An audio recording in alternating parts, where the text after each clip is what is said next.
A number of farmers this morning blocked the entrance to the waste facilities in Matap in protest to plans to expropriate 250,000 square meters of land for the expansion of its facilities. Farmers parked near the roundabout between the Coast Road and Ramla Street, temporarily blocking part of the carriageway which leads to Maliha and St. Paul's Bay. Some farmers and their families said they have for years been suffering and could not afford to suffer anymore. They said they were ready to do everything to protect their agricultural land to work. Present at the conference, there were some residents from Matap, nationalist members of Parliament Edwin Vassallo and Robert Kutayar, and later Prime Minister Robert Abela. Farmers took the Prime Minister to see the farmland and are expected to meet him again on Monday morning. The Commissioner for Standards in Public Life is proposing that ministers, parliamentary secretaries and other public officials should be barred from acting as lobbyists for a period of time after they cease to hold office. Additionally, a consultation paper by George Hisler is proposing, among other things, that ministers, parliamentary secretaries and the heads and deputy heads of the secretariats should register all communication, including meetings, in a transparency register that would be accessible to the public.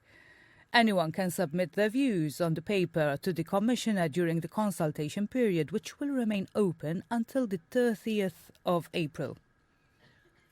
Nationalist Party leader Adrian Dalia said the country remains shaken by yet another scandal in which the former Vitals chief executive officer, Ram Tumuluri, was given €5 million from the people's money just a few months before Vitals passed its concession to manage 3 hospitals, St. Luke's, Caringrec and the Gozo General Hospital, to Stewart Healthcare. Interviewed on Net FM, Dr. Dalia said that Vitals had not made any type of investment when they should have made an investment of €180 million. And now new operator Stewart Healthcare is requesting Prime Minister Robert Abela to increase their financing by a further €80 million. He said that over the last 6 years, the government has spent €240 million on this contract. He said this money could have been invested in various spheres beneficial to the people. Turkish President Recep Tayyip Erdogan says 18,000 migrants have crossed Turkish borders into Europe after the country opened the doors for them to travel. The number is expected to hit 25,000 to 30,000 in the coming days, he said.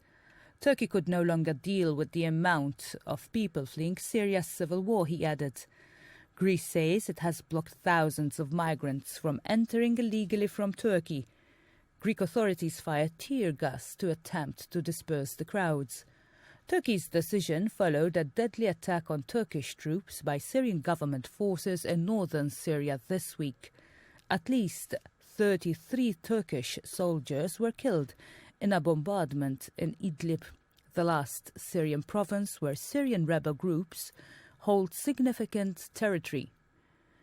Syrian government forces supported by Russia have been trying to retake Idlib from jihadist groups and Turkish-backed rebel factions. Turkey is hosting 3.7 million Syrian refugees, as well as migrants from other countries such as Afghanistan, but had previously stopped them from leaving for Europe under an aid-linked deal with the European Union. But Mr. Erdogan accused the European Union of breaking promises.